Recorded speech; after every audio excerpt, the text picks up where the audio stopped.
virtual event with sessions and demos that we had lined up for the HIMSS conference that unfortunately was canceled this week. My name is Tracy Berardi, Program Manager of BPM Health. This is our fifth session of the two-day virtual event hosted by BPM Health. For those on the call that may be new to our community, we launched BPM just a few months ago in September 2019. And this is an open community initiative to improve the quality and consistency of healthcare delivery using healthcare IT standards, open standards. And our focus at BPM is on using business process and case modeling standards to formally model clinical pathways, clinical guidelines, and other healthcare knowledge, essentially to free this knowledge and make it computer readable, computer consumable, to be shared across healthcare institutions and used to help doctors and clinicians make decisions and improve outcomes. So we're very passionate about this. You can see towards the bottom of the screen, we're very thankful to our founding members that have helped to make this possible. And we encourage everyone on the line to get involved, either individually or through your organization. We've launched 5 different working groups where the magic happens, where the work is done. And the sessions that you're attending today and also yesterday, if you joined us yesterday, it maps back to work that's being done in these groups. There's authoring, adoption, implementer, methodology, academic and professional education. There's some more information on our website, but just to give you a sense of how we operate. So today, this session, number 2 in our list of 5 sessions for today, is Care Without Boundaries. And I'm on the line with Bo Dagnall and Shane McNamee from Perspecta. In the chat box in GoToWebinar, there is a link to the virtual event schedule on our website. It's also where we've been capturing, the slides and the videos, so you can find them on demand. All of yesterday's sessions are up, so go ahead and poke around there. If you have questions, enter them in the questions tab, and we'll try to address those at the end or take them offline. I'm going to go ahead and turn the presentation over to Bo to get us started. Thanks, Bo. All right, thank you. I'll share my screen. Okay, so my name is Bo Dagnall. I'm the CTO for the provider market segment within Perspecta. I've been working in health IT my entire career, education in medical informatics, been supporting projects with the VA for a large portion of that time, and have spent the last few years leading our innovation within Perspecta and building out a product called Health Concourse, which we're going to show you here today. This is the second of our 3-part series today. The last one on yesterday's session was really focused on what we were showing for chronic kidney disease with business process model notation. Today, we're going to do a little bit deeper dive into the Health Concourse platform itself. And then later this afternoon, we have a 3rd session specifically on knowledge management and using standards like CDS hooks and CQL. I'm joined today by Shane McNamee. So Shane. Greetings, everyone. Bo, I can't, there you go, there's your screen. Pleasure for everybody here to join us. We really appreciate you taking your time. I am Shane McNamee, Bo's counterpart here at Perspecta. I am a neurotrauma rehabilitation physician at core, turned into informaticist during the midst of the Iraq and Afghani wars, as I was running a polytrauma rehabilitation center at the Richmond VA Medical Center, and simply couldn't get the data, information, or processes I needed to treat the severely combat wounded as they were flowing through. Got very angry and began to recognize that as I stepped back from healthcare here today, that we live in a land of care with boundaries.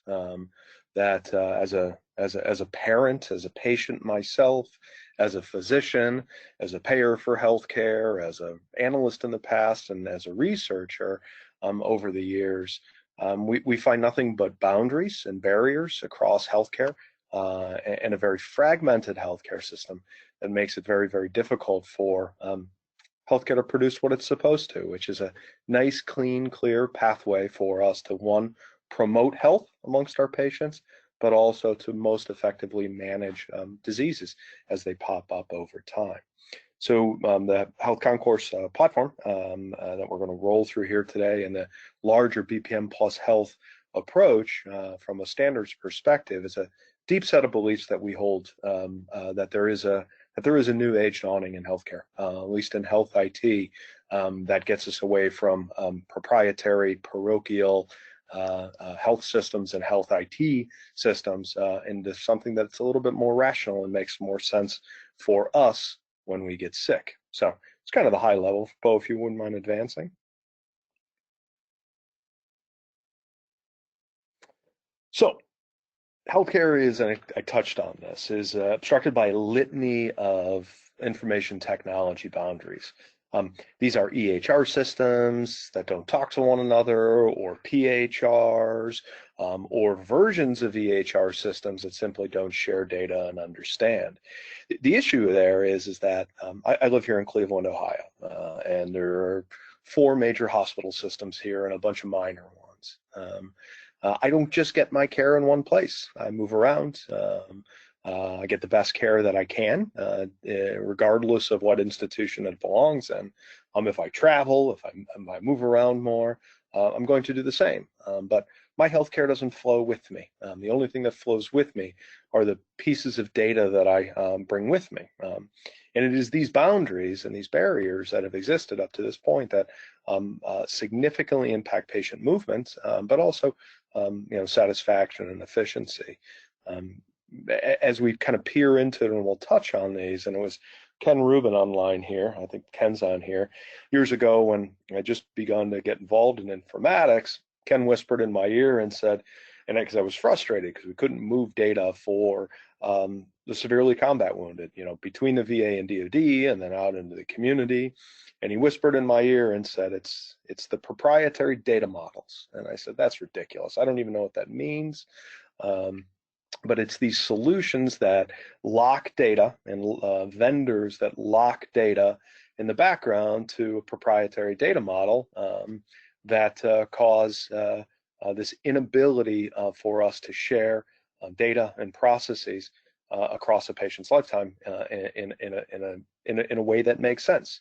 So the solution: standards, healthcare standards, up and down, left and right, in any way that we can, from a process interoperability standards, from exchange standards and terminology standards that can start to structure together into a really open health IT approach that we can start to structure a public health system, public health utility rather, for health IT.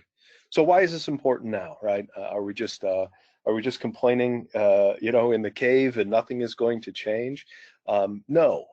If you've seen the ONC rule that just came out, stop data blocking, if you've seen the data on the challenges in terms of our healthcare costs across the country, rising by 2027 to almost 20% of our GDP in America, where we are laggards in satisfaction and quality and efficiency and access at the same point. We can no longer do what we're doing in the way that we're doing it, and we need to change.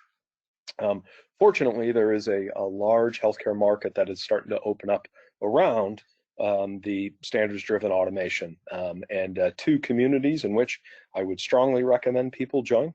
Number one is the BPM Plus Health community here, as well as a Logica Health community, really pushing towards a much more rational standards-based future.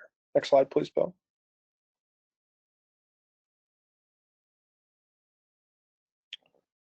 So our expectations when we get sick, right, just like anything else, and we go to consume something, if we're flying across country, and I guess we're not doing that much these days, or anything else complicated, we expect things to work pretty smoothly. When we get ill or vulnerable, we have an anticipation that our primary care and the urgent cares and the hospitals and the care managers and the specialists are all rallied around us as our healthcare team. It's funny, is doing this for so many years, I still anticipate that that's going to happen every time I get ill. And what we find in healthcare here today, click forward, Bob, is something very different. When we, well, I'll hit this one here first. There is a first age of health IT that is slowly closing right now. When you step back and 10 to 15 years ago, we thought that this digital health revolution was going to make everything significantly better, that our flows and our pathways and the things that we needed to get done across our personal journey would simply happen. But in this first age of health IT that's just closing up now, we found something very different, right? We found just more care with boundaries. We find that client servers, or these old servers, IT servers that are stuck in hospitals that were initially built to make sure that nobody could get into them and that they were as locked down as possible, leads to gap-filled healthcare outside of those institutions. We've moved from ink to digital ink, but it's still pretty static. Deriving information from that and understanding from that is still ridiculously difficult. As I've noted, there's really a poor integration still between legacy health IT technical systems. And the last one there, to me, I think is potentially the most important, which is the majority of our population health analytics are driven at this point by claims data. So months old claims data, typically anywhere from 2 to 3 months old. That's when we're doing our risk-based analysis and cohort-based understanding and targeting of high-risk individuals. Well, 8 to 12 weeks is a long time to wait for a suicidal patient and to become aware of them. 8 to 12 weeks is a really long time to recognize that Joe Veteran's kidneys might be aggressively dying. So I lay this akin to the fact that air traffic control systems work really well because they recognize the planes that are in trouble before they crash. Our analytic systems in healthcare here right now generally only kick in place after the planes have crashed. And that's our first generation of health IT. Move forward, please. So what is the reality of our journey, right? I take this akin to the dark cave, that we get sick, we get hurt, we're vulnerable, we're at the moments that we're our least cognitively capable. And we take our health records and our goals and our pain and our suffering, and we enter into the deep dark cave of medicine. We stumble forward until we find somebody who may know us or who can help us from a clinical care provider perspective. They have a little flashlight, a little weak pen light in the dark cave, and they read our records and they try to do what they can for us. And then they point into the dark mouth of the cave and say, go that way and good luck to you. And over and over again, we stumble along. And then from a population health perspective, if you're an analyst or a researcher or a payer, you step back and all you see is lights in the cave, right? It's like fireflies. And you don't know if the firefly that you saw on one side of the cave is the same as the one on the other side of the cave because of the fragmented and distracted nature of the data that sits underneath it. Next, please. So what is Health IT 2.0 then? What is this care without boundaries, right? What is this age that we're moving into? And why do I say it so confidently that we are? To the last point is because every other information and process-rich industry has gone through a similar shift from an interoperability perspective as healthcare has gone through. Back to railroads, back to air traffic control systems, to financial management systems, to manufacturing. Across the board, they have taken in standards, established those, and rebuilt the way that information and data flow. And we're seeing that exact same thing happen now. So what should we anticipate in this next generation of health IT is number one is a democratization of healthcare data and knowledge. meaning data can be accessible, it can be standardized, it can be defragmented and put back together into information. We can plug and play knowledge artifacts like you'll see here in a little bit. You'll see people aligned to industry standards. The fact that we're just talking about APIs in healthcare is remarkable given the fact that they're 20 years old. Everything is now moving off those client servers into cloud hosted and secure places. Plug and play SaaS marketplaces are starting to come across the landscape, which is really exciting, not just for the entrepreneurs that own them, but also for customers who don't want to be locked into singular long-term contracts. The two things that excite me the most are the bottom two, which is event-driven automation of accepted clinical practice guidelines. Event-driven automation, right? So we don't do event-driven automation now. We wait and see until a patient contacts us or until something else critical happens, and it's finally brought to our attention. But the events and the complex events that really drive healthcare costs significantly forward are generally missed until it's too late. Think of the 12-year-old kid in Philadelphia who's been to 4 different emergency rooms in the last 3 weeks because of asthma attacks. Those are events, and those should be known and should be gotten ahead of. Think about the patient who is in the emergency room with some depression and mentioned some suicidality potentially. Those should be treated as events that we rally around and affect before the bad things happen. And then at the bottom there is the population health analytics are beginning to be driven by just-in-time EHR data, or electronic health record data, not the thing that kicks out of the billing machine 12 weeks later, but in near real time to be able to understand what's actually happening with any given patient or any given population so we can get ahead of that cost curve. Next, please, Bo. So this is the joy of it all, right? Which is healthcare standards. And again, 15 years ago or 10 years ago, when I was an early informaticist or an entrepreneur, I thought standards were for fools. I thought standards were for people who couldn't dream big enough and couldn't come forward with better solutions. And like many things in this world, I was naive, and it is really remarkable to see with this major cloud shift that we're seeing, and that's a huge component of what's changing in healthcare here today, and then the implementation of standards such as FHIR and BPM Plus and CDS hooks, the art of the possible and really what we expect to be done in healthcare is now possible. And we're going to see a major shift over the next couple of years in terms of really all different elements of quality as well as cost in healthcare because of these things.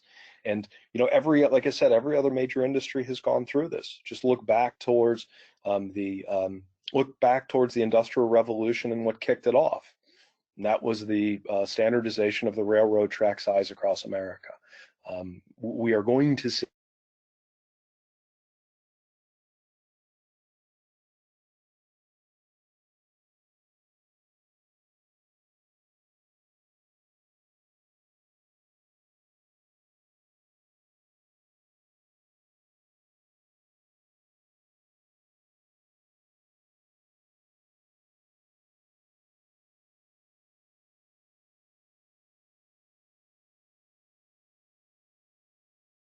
us is the problems that Shane described. We refer to it as health concourse. It's middleware. It sits in between systems of record where the data lives and is oftentimes fragmented and unstandardized, and the systems of engagement where the data is needed. These could be your applications, your dashboards, your analytics, etc. And systems of insight is what's in the middle, and it does basically these 4 things. It knows where the data is, so it can ingest it and then standardize it to an industry standard, to FHIR, right? FHIR is the baseline for all of this. Once it's in FHIR, you can start to ask questions of it you couldn't ask before. So the next step is to do knowledge evaluation, where we can bring in clinical decision support and analytics to the data as part of a closed loop analytics process. So if there's an algorithm out there that detects, or calculates that someone's risk for a disease or makes recommendations for treatment, if that can be delivered as a service, knowledge as a service, delivered through a CDS hook style interface, we can plug it into the framework and have it evaluate against the data as it flows through. Once we have the data and the learnings from that data, we can then automate business processes. And we showed this in yesterday's session where we had a BPM model for the treatment of chronic kidney disease. And inside that BPM model, there were data points that were needed, and there were decisions that needed to be made along the way. And much of that could be automated because the data was already known. It was already in the patient's chart. It was already in a computable, standardized format. We could deliver that contextually appropriate to the step in the workflow, as well as deliver the outcomes of clinical decision support to automate some of the decision processes in that workflow. And then lastly is the syndication layer, right? The APIs, the pub/sub mechanisms, the eventing architectures, the messaging architectures, whatever the appropriate way to get the information out to the consumer is, is available through that front door. So what are the details of the systems of insight? We've actually published a reference architecture for a general concept of a digital health platform. Health Concourse is an implementation of a digital health platform. We have shared this reference architecture with industry groups. We shared it with Logica. We made it available for people to look at, to comment on, to use as their own and build upon if they choose to. This is how we think of it. So underneath those 4 core functions is a core platform, and that core platform is really the glue. It provides the cohesion and the orchestration and does all the linking and management of data and security and provenance and auditing that's necessary to provide that platform. So it knows what the data is, it knows how to get it, it does all the orchestration of service calls, it takes care of all security and provenance to make sure that the APIs are available to deliver it on the other end. But to do all that, it requires a number of different services in a service-oriented architecture. It needs services that know how to map and transform data to FHIR. It needs services that know how to deal with terminologies and manage SNOMED ontologies and link between SNOMED and ICD-10 codes or synonyms within terminologies or whatever the case may be. It needs MPIs and identity services. It needs to know if Joe Smith and Joseph Smith in 2 different organizations are the same person or not. It needs to be able to deal with unstructured data, right? Data comes through as free text, but inside that free text, there might be medications that are mentioned or problems or observations that are really valuable insights, and you want to run analytics against those, but they're locked away in a free text note and not useful in that format. Other services include validation, right? We want to make sure that it meets our data quality requirements. Labeling and metadata. We want to be able to decorate the records with additional information and context. A really useful example of this is adding security labels. So if you want to know what portion of your record is sensitive and why it's sensitive, maybe it's mental health data, you want to be able to identify that and then be able to add context and metadata and tags on the record so you can properly filter it out or apply consent rules later on. Deduplication is important. As you merge data from multiple sources, you might have duplicate information, duplicate medication recordings, duplicate listings of allergies. You want to be able to handle that and reduce the noise. On the converse of that is record linking.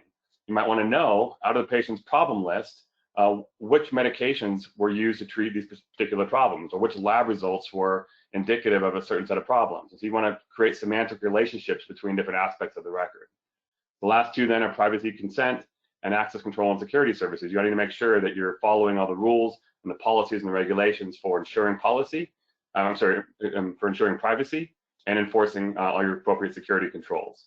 So sort of top to bottom, that is what we think a digital health platform should do.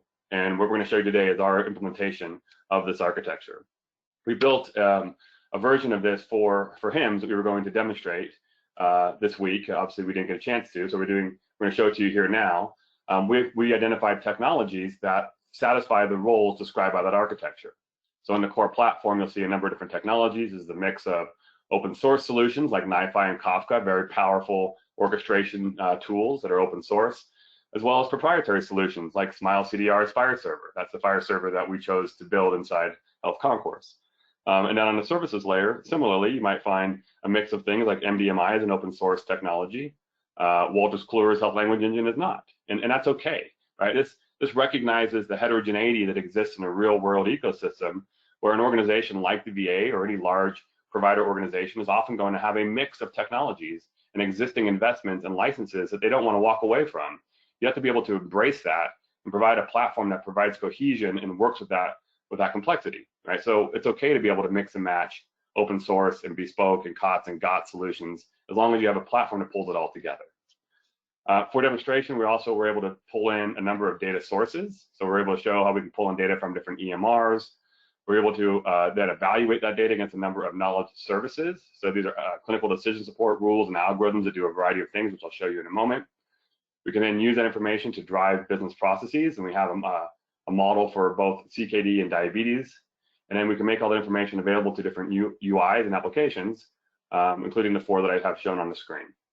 Today, I'm going to demonstrate for you the patient viewer, which is a tool that we built to show you the data underneath the hood. So with that, I will transition over to a demo. So here's our UI. We call this just the patient viewer. It's our platform is middleware, but you have to have a UI to make it demonstrable. So that's what this is. It's demoware.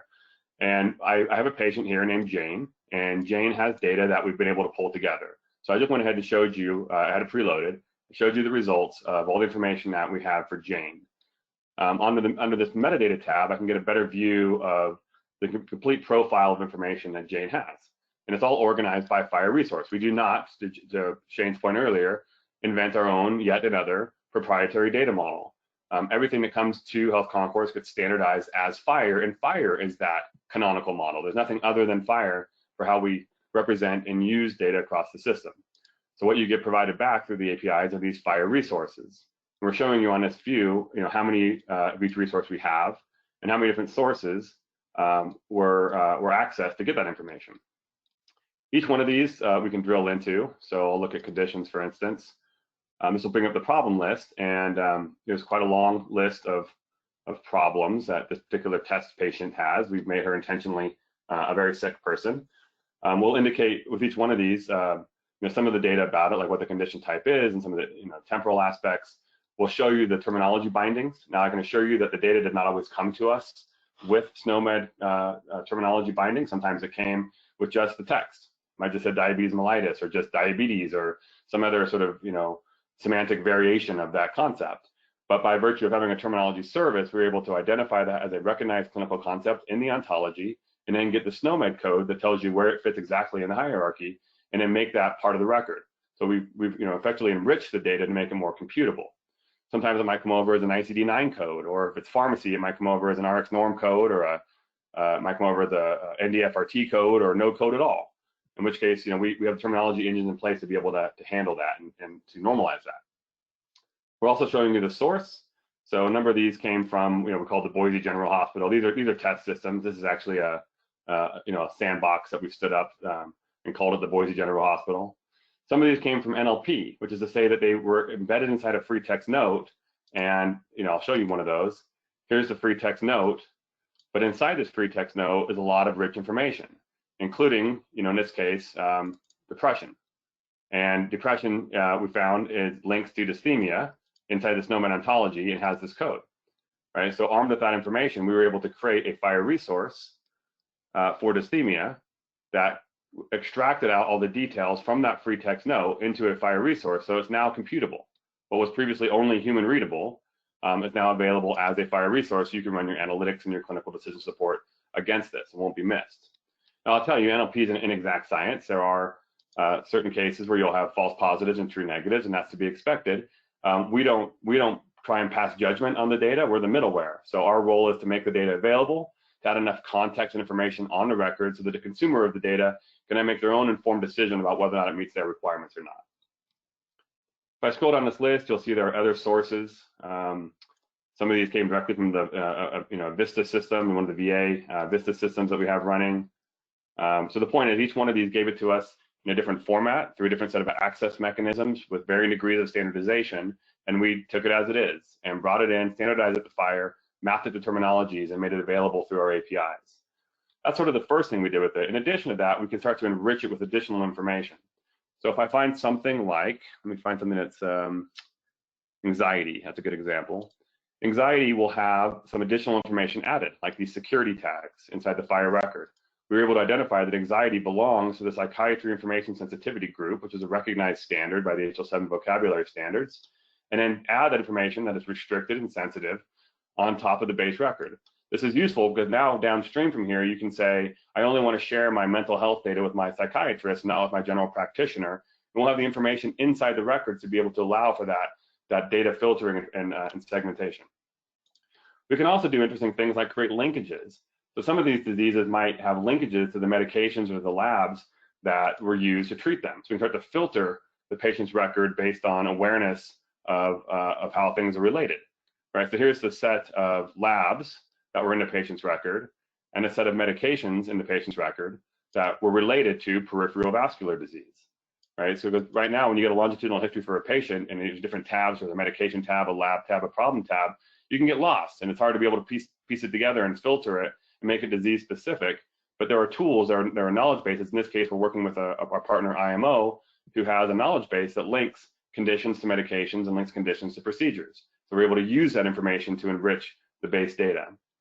In fact, we can take it a little bit further. We built a disease management sort of filtering page where you can pick any of the conditions that the patient has and start to just filter out portions of the record that are related to that particular disease, give you, some better navigation tools. We can also do things like use the data to drive clinical decision support. So those oftentimes show up as alerts. And so here's an example of a set of alerts that were generated because of the data that was available in a computable form. The algorithm for these alerts were delivered as clinical decision support services through a CDS hooks interface and then evaluated against the data as it came through the system so we could get the results in real time. And the beauty of this is it's all standards-based. We as a company, Perspecta, we don't do knowledge engineering. We're not a clinical decision support company, but other people are, right? Lots of people are. There's lots of companies who specialize in this, and we want to be able to leverage what they have, their experience, their knowledge, their research, and their evidence, package it up to a standards-based service and plug and play into this framework. So we can add any number of CDS services or take them away or modify them on the fly and have it run against the data in real time. Currently it takes upwards of 17 years sometimes to get data from clinical research back into the hands of practicing clinicians. We're trying to short circuit that through standards-based plug and play platforms. And all the results are also FHIR resources. In this case, it's the request group portion of a guidance response resource, if you're familiar with that in the FHIR spec. But the value here is that not only is the raw data a FHIR resource, but also the findings are FHIR resources. It's all based on FHIR.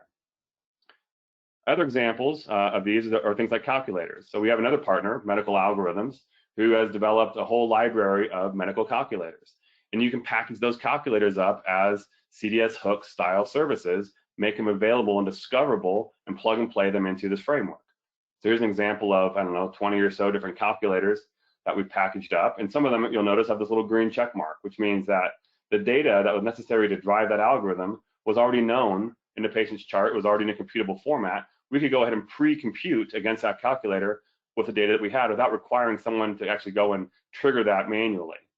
So I'll look at one of these. You'll see, for instance, this one shows you, the findings, which is that it's, this patient should be referred to a nephrologist, and the data behind it was roughly what, nine different data points that were considered to drive that algorithm. Because we knew all 9 of these, we were able to pre-compute that. For those who don't know all 9 of them, we're able to, pick one at random.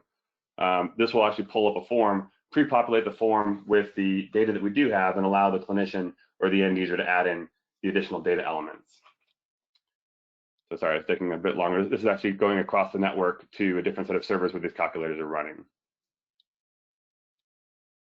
All right, in the interest of time, oh, there it goes, okay. So if we have the data, we pre-computed. If not, we can allow you to add it in and drive the automation that way. And the last thing I'll show on this is that we can drive care pathways. And this was the focus of the talk we gave yesterday, where armed with the data and the findings from the knowledge services, we can now automate what would have been human menial tasks inside a clinical workflow or clinical practice guideline. Here's the clinical practice guideline that the VA published for treating patients with chronic kidney disease.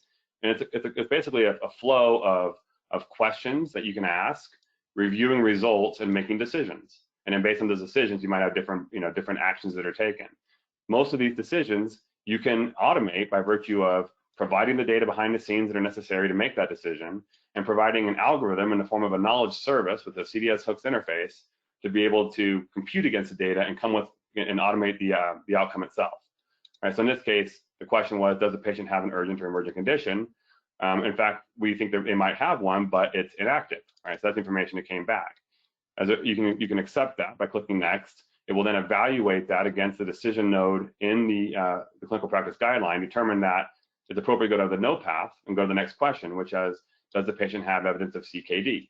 Again, that's a question we can automate behind the scenes because we know the data is in a computable format and we can use our knowledge services to answer that question. In this case, there was evidence of CKD. That came back as the result. And here's the information that was considered, GFR rates basically, to come to that conclusion. And you walk to the next step and so on and so forth. And you can walk through these things, what would have been a collection of human tasks, having to go and review the record, perhaps pull the data from multiple different systems, keep track of it in your head, understand the sequence of steps and activities that are the best practice for this clinical practice guideline, know how to do the calculations and the clinical decision support to come to these conclusions on your own, and do all that yourself is a big cognitive burden. And we're trying to automate as much of that as possible so that the clinician on the other side can, review the results and determine if it's appropriate or not and make the appropriate decisions on that and focus their time more on the patient and their care.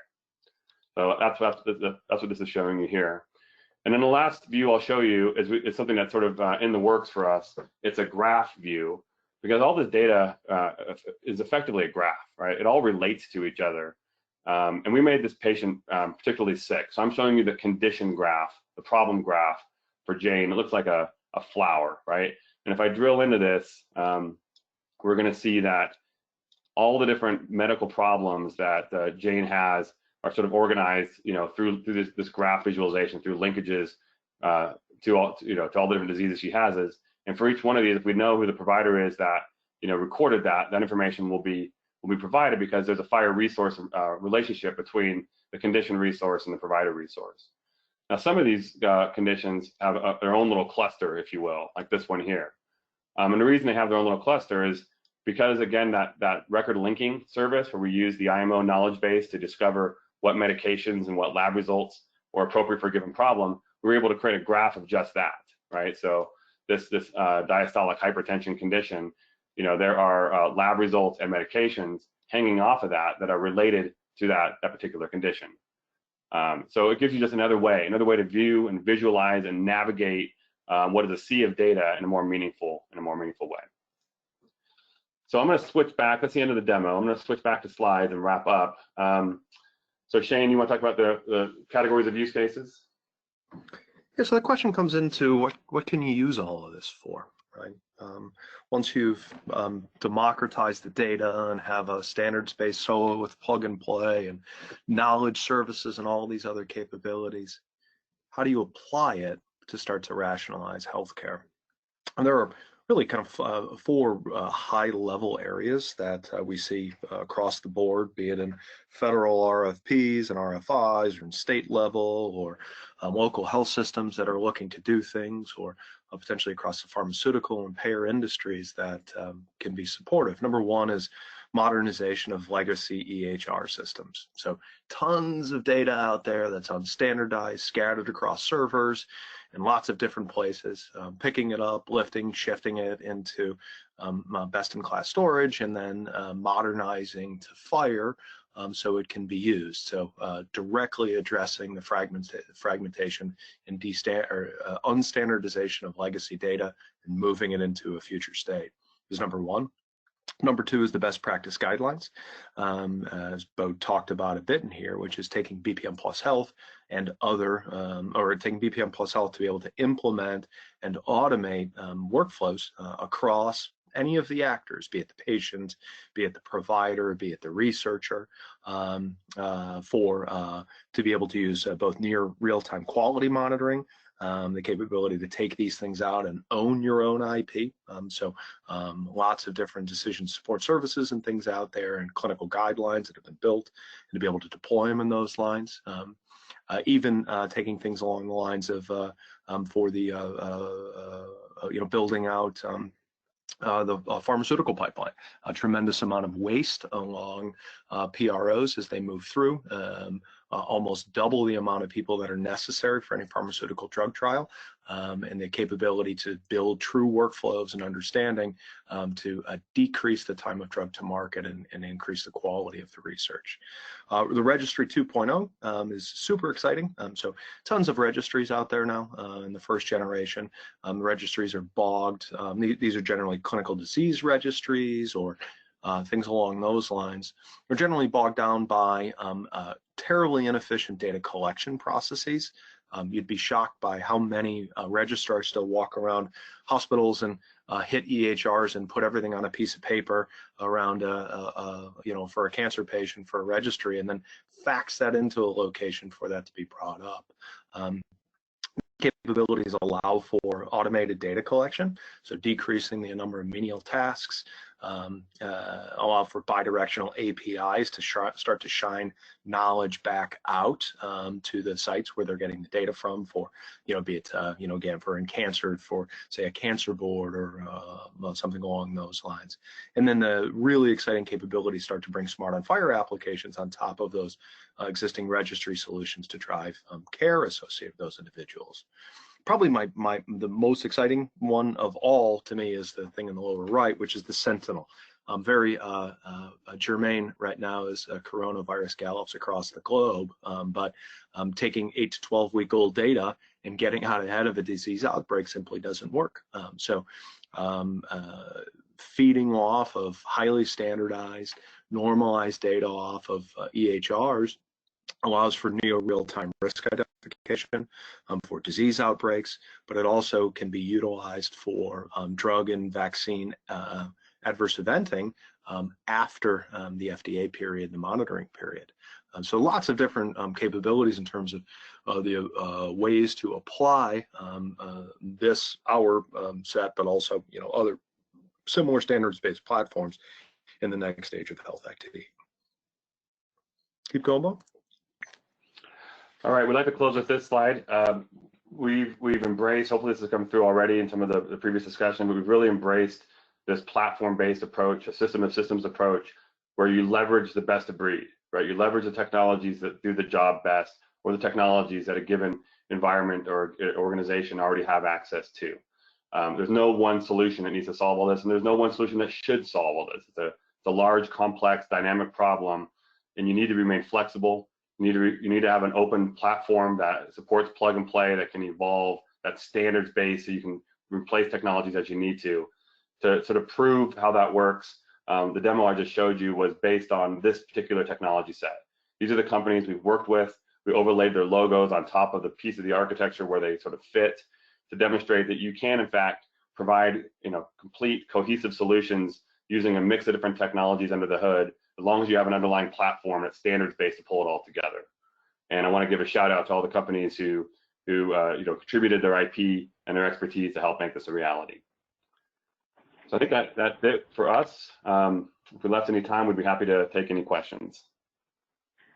Thanks, Bo and Shane. No questions in the box, but if you have any, go ahead. We have a couple minutes. I'm going to share my screen real quick here too. There's one in here, Tracy. Taking us for our presentations. In our opinion, what will Health IT 4.0 look like, and what do we need to get there now, or what do we need to do now to get there? I had hoped that you would ask about Health IT 3.0, right? And what that next layer is. But let's take this from a building block standpoint. 1.0 was just about getting these systems up, digital health systems up and running. 2.0 is a standards-based flow that allows for data, process, and knowledge to move in and across the landscape. 3.0, to me, and others can talk it through, which is really starting to apply advanced AI and ML across populations from a population health perspective. 4.0 and somewhere in there is, and 3.0 is starting to really drive not towards health systems goals and payer goals, but towards patient goals, right? And to me, truly, probably the 4.0 making some of this up as I go forward here, is really truly finally understanding the patient in their own personal context, in their own genetic context, and with their goals, so we can meet not just population health goals, but understand globally where high-risk individuals are at, and how do we drive solutions and care to them well before any of the problems suffice. I'll kick that one to you as well, Bo. What do you think Health IT 4.0 looks like? I mean, I agree with everything you said. It's got to be fluid. It's got to be continuous. It's got to be a learning health system. We've got to have taken the genomics and proteomics and sort of personalized medicine. It's got to be patient-centered. I can think of in terms of qualities like that and characters like that, but I can't quite get my head around what the solution looks like at this point. I think that's a little bit too far out to think about, but certainly some of those qualities coming to bear. You guys got another question in the queue. Is the platform standards based on current requirements by VA? How difficult will it be to incorporate so many middleware exchanges in Vista? So is it standards based per VA requirements? I mean, it's standards based per sort of industry best practices. So it's largely based on FHIR, CDS hook, CQL, and BPM Plus. Those are the four, sort of core requirements. But we have mapping transformation engines to address other standards, right? So if we needed to work with data in an HL7v2 format or a CDA format, or even a proprietary stream, we have the adapters in place to be able to do that. In fact, we've already done it for Vista specifically, because that's an open source EMR platform that we were able to work with. And we built, Vista RPCs that expose the data, and then we package that data up into FHIR resources and then let it run through the system as a FHIR resource. So yes, and the answer is yes. It is aligned to the standards that the VA promotes themselves, and can be used to work with Vista or other VA systems. Mm-hmm, mm-hmm. It's also aligned underneath the terminology standards that are approved by the VA and DoD through the IPO. The LOINC, RX norm, SOMED CT, the rest of those, fully aligned to those at base as well. Awesome. Great, thank you guys. We'll wrap up here. And again, everyone on the call, thanks for joining us this afternoon. We're taking the recordings and slides and putting them up on the BPM Plus Health website.